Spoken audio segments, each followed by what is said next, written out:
Welcome to Soap Hub Says. I'm Amber Sinclair, the managing editor of SoapHub.com. I'm Alina Adams. I write for Soap Hub, but I also write books. I wrote the As the World Turns books, Oakdale Confidential and The Man from Oakdale, and I wrote the Guiding Light book, Jonathan's Story.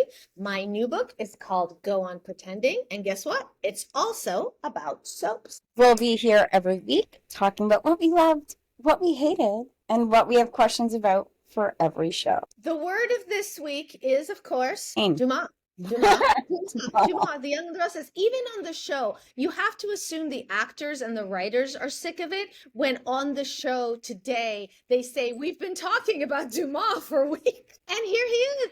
Are you shocked? Are you so shocked? Because when they started talking about Dumas a couple of months ago, they also said that they had just signed Billy Flynn.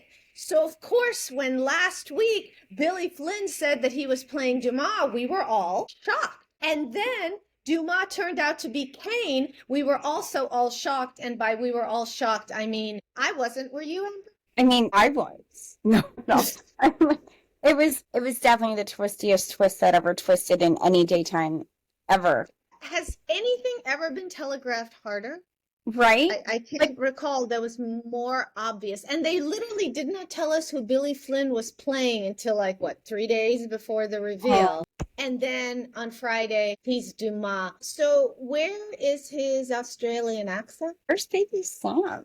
Where's baby Sam, who I was actually thinking it's got to be older now. They were saying that Kane left with Sam 6 years ago. So in soap time, shouldn't he be a teenager by now? He should be in college, right? Yeah, well, I was actually thinking, here's the cool thing about baby Sam. He's not related to anybody else currently on the canvas. The big problem with our quasi-teen, preteen scene is we have Johnny, we have Connor, who are brothers. We have Katie, who is Johnny's sister. We have Lucy, who is related to Phyllis. We have Faith, who is related to Sharon and Nick, which makes her related to Johnny and Connor. And we have Moses, and everyone is so... But if we were to have baby Sam and he was a teenager, and Christian, let's not forget mysterious wherever he is, Christian, but Christian is also related to Connor and Johnny and Katie and Faith. So Sam, if we were going to bring in a new teen character, it would actually be good to bring in Sam. It would be interesting to see what his relationship with Lily was, since she did kind of raise him when he was a baby. But more importantly, Dumas. Did Phyllis just say that she needs to get to know him because he's obviously going to love her and give her a chance to learn surprises? I admit when Phyllis starts talking, my brain kind of goes a little bit away. But what is happening? No, I wasn't up until this moment. My first thought was Kane and Audra. Did you see how Audra's eyes lit up? Kyle mentioned that he had money. It was like if it was a cartoon, they would have gone. So I can see Audra and Kane, but until you said Audra, and I could also have seen Kane and Amanda. I thought maybe one of the twists that have ever twisted was that Kane and Amanda were in on this together and they were actually a couple. But I mean, that could still be true. The fact is, we don't know that it's not true. Kane was Amanda, but Amanda was really Hillary. Okay, you were so good at this. You were just hitting me over the head today with, yeah. Now that would be a twisty twist that I didn't see coming. That would be the twistiest twist that ever twisted. Well, yes. It wouldn't be, but it'd be good. At least it would be good. At least it'd be fun. Yeah. But how funny would it be to see Phyllis chasing Kane? I mean, and him sort of being, it would be like, since we're talking about cartoon animals with their eyes like this, remember Pepe Le Pew? Yes. Always going after the, is she a cat and she crawls under a fence and she gets a white stripe and he thinks she's a skunk. So he's always following her around. That's kind of how I see Phyllis and Kane, like Pepe Le Pew. All he needs to do is leave a trail of $100 bills. So, we wish we had more to say about The Young and the Restless, but everything in The Young and the Restless has come to center on Dumas. Now, they did build that whole set with that scary, scary hedge maze. Have these people seen The Shining? The movie version of The Shining? When people usually think hedge maze, they do think homicidal Jack Nicholson. Right? So no wonder Damien was freaking out. It's not because he was claustrophobic. It's probably because he's seen The Shining. But they did build a whole set for them, which makes me think they're going to be there for a long time. They wouldn't have built a full set for just a week, would they? They built the hedge maze. They built the train cars. And Michael and Lauren haven't even arrived yet. As of this Monday, there's going to be a lot of stuff in that maze, isn't there? And it's going to be about Dumas. Or can we stop saying Dumas, or are we just going to say Kane, Kane, Kane, Kane, Kane, Kane? Just can't wait for Kane to see Tracy. Okay, but Tracy's had a lot of trauma recently, with the whole Martin thing. She doesn't need. So, yes, that's right, because Tracy had that crush on him and she was writing the book where they were all in black and white, remember? Yeah, yeah, and he Yeah. was her. Yeah. Okay, so you've actually, I congratulate you, Amber. I was still stuck in the maze with Kane, but you're seeing possibilities. You're Also, seeing Kane and Phyllis. You're seeing Kane and Tracy. I need to see Lauren's reaction to Kane because that little like thing they had going on that almost ruined her marriage. I need to see that. All right, so the show going on in your head It's so much better. is currently is so much better than what's on the air in the Young List. You made me want to see it. Like, can I subscribe to watch the show in your head? I know, right? I have a lot of thoughts on this, but I have a lot of thoughts on how I want to see it all play out, and it's probably And not. how do you want to see it play out? How do you want to Okay. see Kane and Lauren? So Tracy is okay. So for Lauren and Kane, I want her to walk in and go.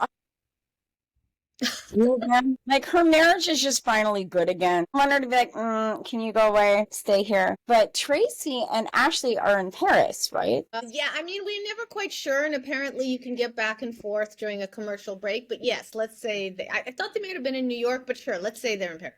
Because can you imagine Tracy running into that man just on the street and Or in being a hedge maze. or a hedge maze, right?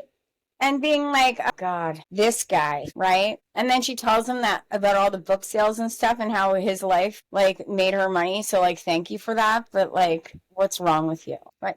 I also need to know, have they mentioned whether Charlie and Maddie know that Kane's a billionaire now? Well, Lily said that whenever they talk about the kids, Lily said she doesn't think the kids know that he's Dumas because she thinks the kids would have told her something about their dad now being a millionaire. So this was Lily's guess, but that's the last thing that we know. Are you just that neglectful of a parent that you have yet to tell your children that you are a billionaire? Well, maybe he wants to keep it real because, he was brought up by a hardworking con man and he had to start conning at a young age. It's like having a paper route, only with cons. So maybe he wants his kids to also not be the children of billionaires, just the children of millionaires. Because I assume Neil left them trust funds and the whole thing. So, yeah, maybe this is part of his good parenting and that they don't get to know they're billionaire heirs. We should move on. We could talk about this all day, but we should move on to Beyond the Gates because We should move on to Beyond the Gates.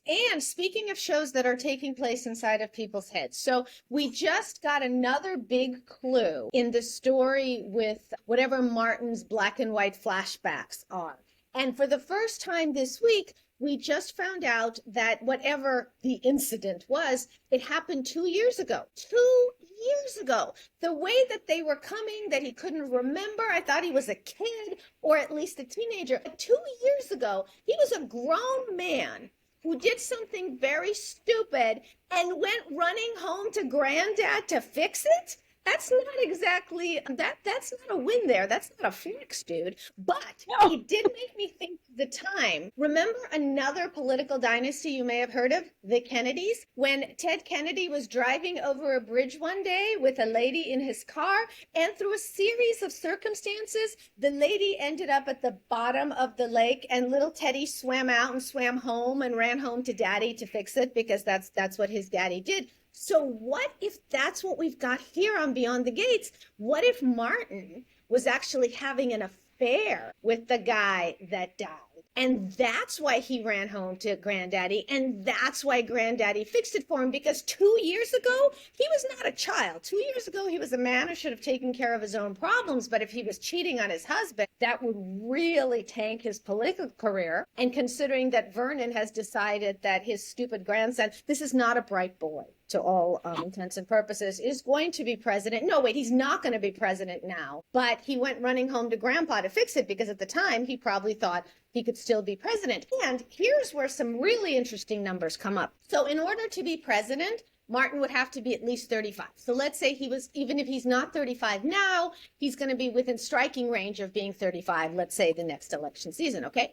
But that would make sense if, and this is the big if, so Nicole said to Ted, "You lied to me for 30 years." Does that make Ava and Kat 30? It would make sense because if Martin's 35, remember he has memories of his dad taking him to the diner and Leslie giving him dessert while she and his dad snuck off for more dessert. I'm being vague. It would make sense that if Martin were 35 and Ava and Kat were about 5 years younger than him, but are Ava and Kat 30? Is anything in their behavior suggesting that these women are 30? So I have many important questions about Beyond the Gates. And final one. So Derek and Ashley, something happened last week. He proposed. She said no, we were supposed to care. And the suggestion was it's because Ashley has feelings for Andre and Andre has feelings for Ashley. And are we supposed to be invested in Ashley and Andre when Andre and Danny are fire together and Ashley and Andre are not? Andre are like a warm, cozy cup of tea. And Danny and Andre are like a full-on blaze. Yeah, a tepid tea. And the cup of tea that Ashley and Andre are is not even a hot, spicy ginger cup of tea. It's the cup of tea that you put down because you mean to drink it, and then you walk away, and when you remember 20 minutes later that you made yourself a fresh cup of tea and you come back to it, that's what Ashley and Andre are. They're that cup of chamomile tea you take while you're reading your book, and then you get so invested in the book, the tea sits there for an hour. And then when you realize you never drank it, you don't mind. Yeah. So that's where we are with our metaphors for Beyond the Gates. But we don't need metaphors for The Bold and the Beautiful because The Bold and the Beautiful actually does have something major happening. So take it away, Amber. This is your territory. Nick's back. Okay. I love that Nick is back. He wants Brooke. Obviously, he wants Brooke. Who doesn't? Well, because isn't everyone, usually most of these shows are set in small towns. Bold and the Beautiful is Los Angeles, but is it still required by law that anyone in Los Angeles should want Brooke? Yes, I'm pretty sure that's like actually in their town regulations, that if you are a man and most of the women, you must want Brooke Logan. Yeah. It is, and you go to jail if you don't. Did you like Nick and Brooke back in the day? I did. Listen, I've never really been a Brooke and Ridge fan. I don't think they're good for each other. They've hurt each other too much. I'm like, Nick was good for her. He was nice to her. He only wanted her until he wanted Taylor, and then he wanted some other women. I mean, mostly he's only wanted Brooke. So, and I mean, that could bring baby Jack back, and we would finally see what adult Jack looks like, considering that baby was like taken off the show, and it was it was an infant. But, yeah. So you liked Brooke and Nick back in the day, but you don't think they should be together now. No, I think Brooke should. I think I don't know. I think Brooke needs to be single for a while. I think people have been screaming that for about 40 years now, give or take. Perhaps Brooke, you remember in Beverly Hills 90210 when Kelly chose Kelly? I think Brooke needs to choose Brooke. Now, do I think that means that Nick takes the back burner? No. I want to see him sleep with Katie and Donna and then Taylor. Like, let's sequentially or all at the same time? You know what? Both. Why not both? Why can't we have it all? Why can't Nick have it all? Give Nick a harem.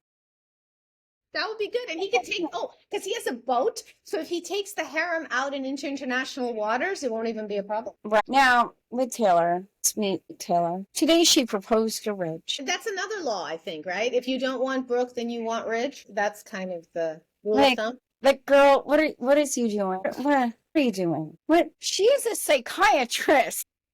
Well, I think we've given up on her medical capabilities a long time ago when she made some of not the best decisions, even for daytime. And the bar is set much lower for daytime. Whoa. So it's like, what are you?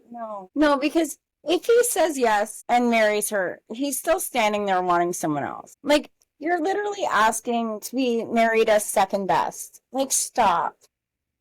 Please. It's a really sad day when Steffi's not the most desperate character on the show.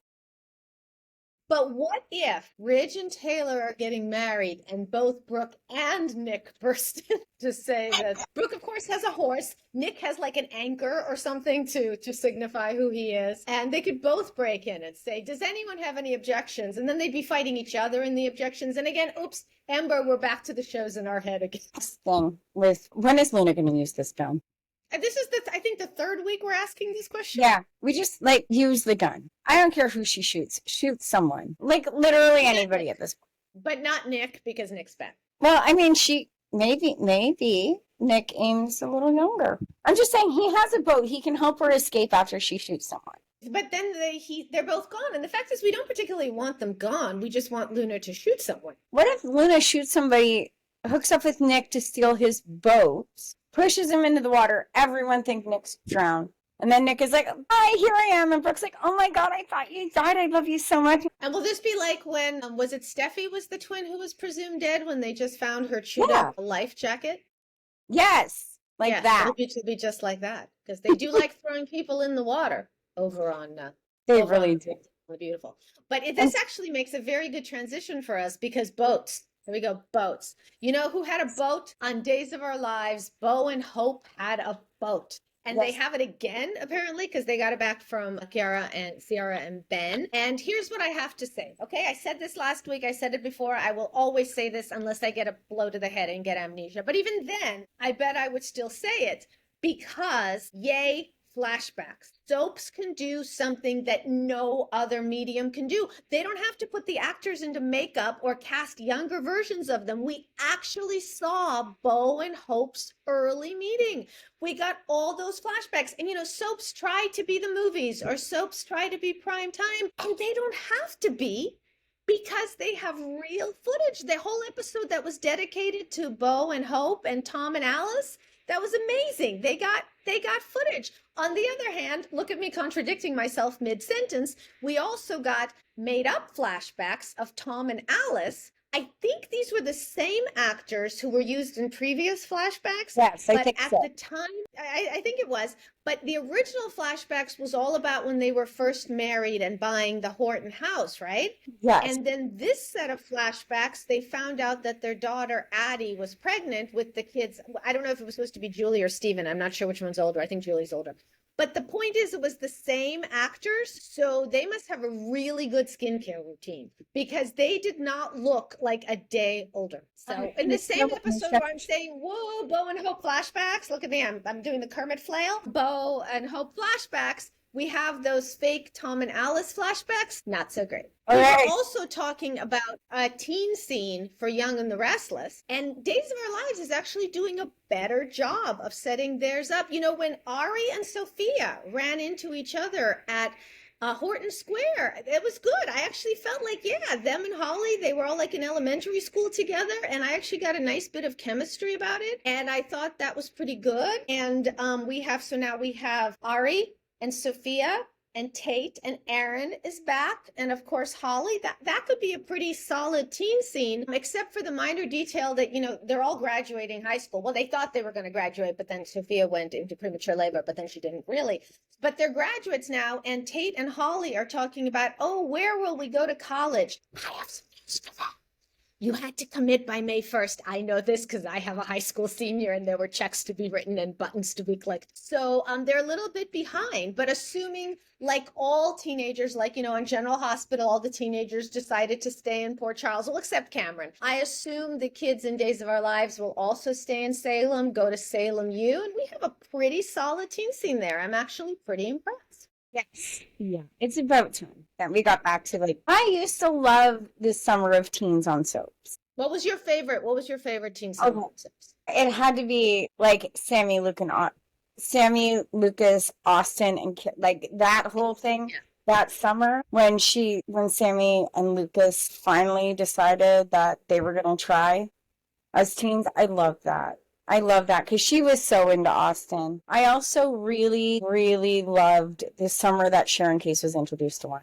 Because that changed the whole game forever. Well, by the time they finally got Sharon, I think Sharon Case was the third Sharon. I think they'd gone through a bunch of Sharons. And then they said, hey, maybe we should cast an actress with the same first name. Maybe the other ones were having trouble responding to the name. Maybe they said the name and the other actresses were like, I wonder who he's talking to. So they decided to hire Sharon Case. That was real. And that's another one. Every once in a while, Young and the Restless will do a flashback to Nick meeting. Well, they don't do Nick meeting Sharon because he met another Sharon, but they'll do a different one to Sharon and Nikki. And it's like, my God, 40 years ago or 30. Well, it was 30 years ago. Sorry, I don't mean to age. Sorry, teens. Don't mean to age you. But no, and she was just luminous. Do you remember how gorgeous Sharon Case was? She like glowed on screen. And that was phenomenal. Sammy was probably the greatest teen that was ever on a soap. Yeah, I agree. There were years where I feel like, 18, 19-year-old, 20-year-old Allie Sweeney was carrying the entire show. Yeah, she was carrying, for a while there, she was carrying the entire genre on her back. And what's bizarre is I don't believe Alison Sweeney ever got a nomination for younger leading actress. I used to work the daytime Emmys, and I remember like Christy Clark would get a nomination, and this is not, I like Christy Clark, she's very good as Carrie, but Alison Sweeney, who carried, you said the genre, I said the show, you said the genre on her back, did not get a nomination for younger leading actress. Do you think that's just anyone can do what she did? No, I know. Like Summers of Teen Sammy, bar none, hands down, Teen Sammy was the greatest teen any show will ever see. And at least while it wasn't particularly realistic, because Sammy was, not a well girl. Your average teenager, even if they're going through a rebellious phase, do not steal their baby sister and sell her on the black market. Right. That's a bit extreme. Yeah. Most of the time they were within the realm of normal. Whereas this summer on General Hospital, setting up Joss is a spy and Emma's going to bring down a professor. Now, okay, to be fair, I started watching General Hospital at 10 years old in 1980 when it was Luke and Laura was a teenager. In fact, let's not discuss how much of a teenager she was, and let's not dive into all sorts of...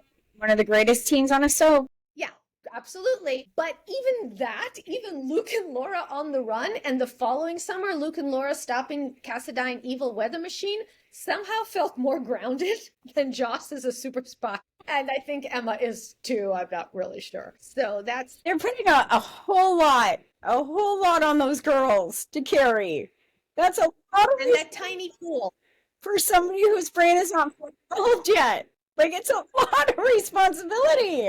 Like, oh my exactly. God. As you said, their cerebral cortex isn't fully formed yet. No. But then again, I assume Willow's cerebral cortex is fully formed, and she doesn't seem to be well either.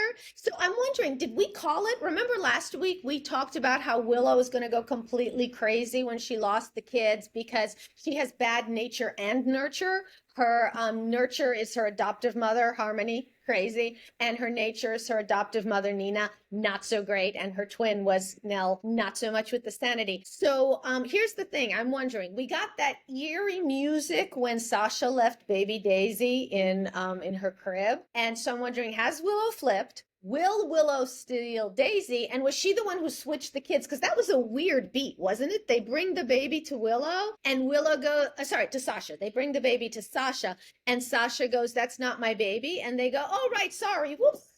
Unless the episode was short and they just needed to put something into it, it has to mean something, right? So are we wondering, is Willow going cuckoo and is she going to steal baby Daisy? Can you imagine? One can hope. Hear me out. She steals baby Daisy. She goes on the run with baby Daisy. While on the run, she runs into Nell. They have like a sisterly evil reunion, and then they hide the baby. And then when it all falls apart, Willow's like, Nell kidnapped me and the baby. That's good, and everyone will believe Willow because she's good. Oh, I like that. Look, let's just plot that into shows happening in our head. Right. If General Hospital wants to use that storyline, they can have it for free.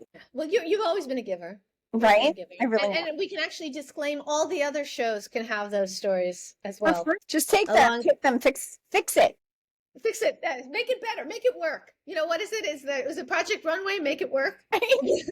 Make it work. Meanwhile, I am excited about Kelly Thibault coming back. And I'm wondering if that's going to tie in to this brilliant plan that Brooklyn has where she wants to tell Rocco that Lulu didn't actually give birth to him, that Britt stole the embryo. Remember, Britt was trying to pass the baby off as her and Patrick's. She called him Ben. She's the one who actually gave birth to him. And then Cesar actually kidnapped her, and that was speaking of kidnapped babies. But so here are my two questions. One is, so what? So what? So Rocco was kidnapped through no fault of Dante's or Lulu's. He was kidnapped as an embryo. Some other woman gave birth to him, and then Lulu got him back. So I'm not quite sure how that's revenge on Lulu. The only way I could see this being interesting is if that turns out he's not actually Lulu and Dante's. And, Britt had so many embryos. She was just drowning in embryos. She was like, eeny, meeny, miny, mo. And she picked the wrong embryo. And so she thought it was Lulu's, but it actually wasn't. Although we do have that very important thing. Dante is allergic to latex, and Rocco is allergic to latex. Ergo, he must be his child who needs a DNA test. And even if you got a DNA test done in Port Charles, Allergy is so super duper uncommon. I don't know what the numbers are, but I have to guess it's more than 2 people. Yeah, like it's extremely rare. They are the only 2 that have it. Well, obviously in Port Charles. But, what about Olivia? What about Sonny? What if Sonny has a latex energy and all the children he has, so half the town would have a latex. Can you imagine if there was anything, if there's some recessive trait that Sonny has passed on to all of Port Charles? But that's the only thing I can think of that should come drama-wise out of Brooklyn telling Rocco this, because I repeat, who cares? Does she really think this is sort of her home run here? You told the truth about my child. Now I'm going to tell the truth about yours. Like, oh my God. And how does she think doing something like that will make Gio be more fond of her? Which at the moment, shouldn't getting to know Gio really be her priority? Right. She has this like super talented son that she thought that she didn't even know was her son. I would be putting all my energy into that kid. I also don't think, especially since Gio is kind of like getting to know Rocco, how does she think upsetting Gio's newfound brother will make him more fond of her? Okay, but this is not a girl known for like her good decision making. And we're not even referring to giving the baby up for adoption. That was responsible, and that was, she's overdone it. Yeah, we're not making fun of that. That was the right thing to do. It's sort of everything that came after. Everything she's done in the past, like, let's just say 5 years, has not been good decision making. Yeah, right. Let's pretend. Yeah. Let's not even think about who she was back when she was a teenager. She was another woman then. Yeah. Just the last 5 years. She is not, no. The only good decision that she has made in the last 5 years is marrying Chase. Chase. And what is he supposed to do while she's sort of waltzing about town upsetting teens? Right? Especially since they wanted to have a baby, right? So let's say you're married to Brooklyn, this woman that you want to have a child with, and meanwhile she's going around town harassing children. Is that going to make you go, that is mother material? That's who I want raising my child. Well, and considering that Chase has a mother, Chase has to have some mommy issues, considering that his mother slept with her soon-to-be stepson the day before she married his father, and they had the whole paternity thing. So Chase already probably has trust issues in the concept of mother, and now he wants this woman. I don't see this going well. Sorry, Brookie. So that's it for now. Go ahead. Sorry. That's it for now. I'm Alina Adams. You can check out my books, Go On Pretending, wherever books are sold. It's about the early days of soaps, and I've got all sorts of behind-the-scenes stories to share. And I'm Amber Sinclair, managing editor of Soap Hub. You can find me here every week or on TikTok at the handle Destroy the Canvas, where I showcase my silly little illustrative art. Make sure you join us next week when we have even more to say about all your favorite soaps, past and present. In the meantime, subscribe to our YouTube channel and visit soaphub.com, where we have so many recaps, news, interviews, and of course spoilers. I'll see you soon.